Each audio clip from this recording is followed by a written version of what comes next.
Bhajapa party ఈ 3 పార్టీలు కలిసి కార్యక్రమం ఓపెన్ చేయడం జరిగింది. ఈ కార్యక్రమానికి ముఖ్య అతిథిగా నార్త్ నియోజకవర్గం కాబోయే ఎమ్మెల్యే మన విష్ణు కుమార్ రాజు గారు వచ్చేసారు కావున అందుకని తప్పకుండా కోరుతున్నాం. నీతి నిజాయితీగా పనిచేశారంటే ఆ ఏకైక వ్యక్తి, డైరింగ్ అండ్ డాషింగ్, ధైర్యంగా నిలబడే వ్యక్తి, శ్రమించే వ్యక్తి, ఎవరైనా ఎంత పేదలు వచ్చిన అర్ధరాత్రులు వచ్చిన తలుపు కొట్టిన వచ్చి సహాయం చేసే వ్యక్తి. స్టేట్ లో బీజేపీ ఓట్లు ఎక్కువ వచ్చాయని కారణం ఆ వ్యక్తిగతం, ఆ దమ్ము, ధైర్యం కృష్ణ కుమార్ రాజు గారికి ఉంది.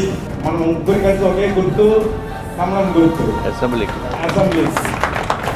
ఇక్కడ దుర్మార్గపు ప్రభుత్వము ఆంధ్ర రాష్ట్రంలో ఈ దుర్మార్గుడు జగన్మోహన్ రెడ్డి గారిని బయటికి పంపించాలి అనే ఉద్దేశంతో ఈ పొత్తులు ఖరారైంది. ఇక్కడ కూడా నార్త్ నియోజకవర్గంలో మన పైన పోటీ చేస్తున్న వ్యక్తి వైఎస్ఆర్సీపీ అభ్యర్థి కేకే రాజు గారు. ఎంత దుర్మార్గుడు ఒక్కసారి మీరు అందరూ ఆలోచించవలసిన అవసరం ఉంది. చంద్రబాబు నాయుడు గారు 14 సంవత్సరాలు ముఖ్యమంత్రిగా ఉంటూ అంత అనుభవం ఉన్న వ్యక్తి, అత్యంత గౌరవం ఉన్న వ్యక్తిని విశాఖపట్నం ఎయిర్పోర్ట్ నుంచి బయటికి వస్తే రానివ్వకుండా ఆయన్ని ఆపు చేసి కోడిగుడ్లతోటి, టమాటాలతోటి మందు తాగించి నానా బూతులు మాట్లాడిపించి ఆయన్ని మానసికంగా కృంగతీసిన వ్యక్తి ఈ కేకే రాజు. పవన్ కళ్యాణ్ గారికి జరిగిన అవమానం కూడా విశాఖపట్నంలో.